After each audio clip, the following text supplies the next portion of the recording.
All right, we're now going to move into our last activation. And Robert, what we're going to do here is we're going to open up the arms like that by doing an activation running along the top here.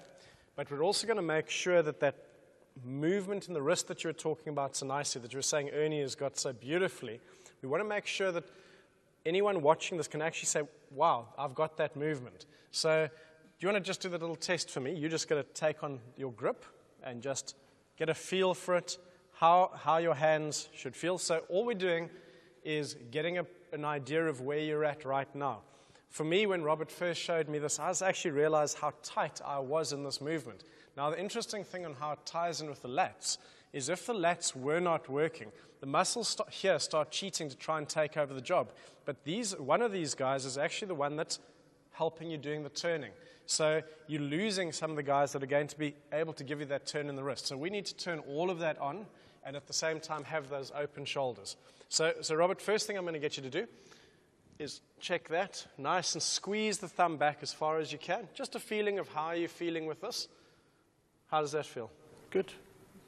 I feel that my range of motion is relatively good. Okay, fantastic. And we've got the feel over there. Yeah, down here I feel loose and able to let my forearm rotate quite comfortably. Okay, perfect. So if you imagine it's like having a pair of spectacles or glasses that we're going to be doing that shape. We literally are going to run along the bottom of the chest muscle. We're going to kind of come up, round, over the top, and then round again. So, Robert, shall I get you to do it yourself? Yeah, I'll do it. Okay.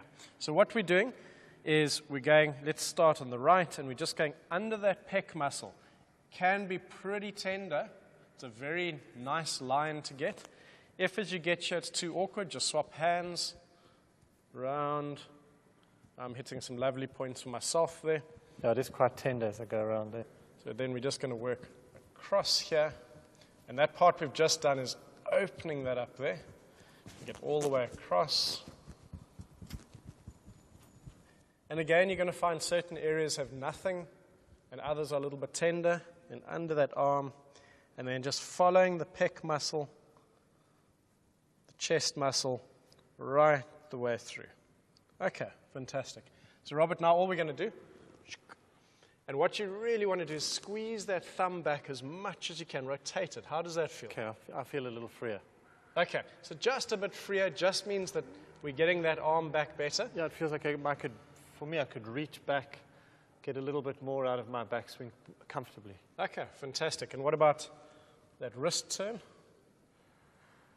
I would say I just have a slightly more relaxed feeling, that's all. I mean, I don't think I had a problem rotating my wrist, but I certainly feel very relaxed in my forearm. Okay, fantastic. You know, when we have done this with other people, there's been a significant feeling of freedom in it. So because Robert actually was saying that's one of the things he's always been good at, we don't expect that much difference. But for other people, you know, you might suddenly find, wow, I've got a whole lot of range, or I really didn't like doing that wrist rotation, and suddenly I can find that.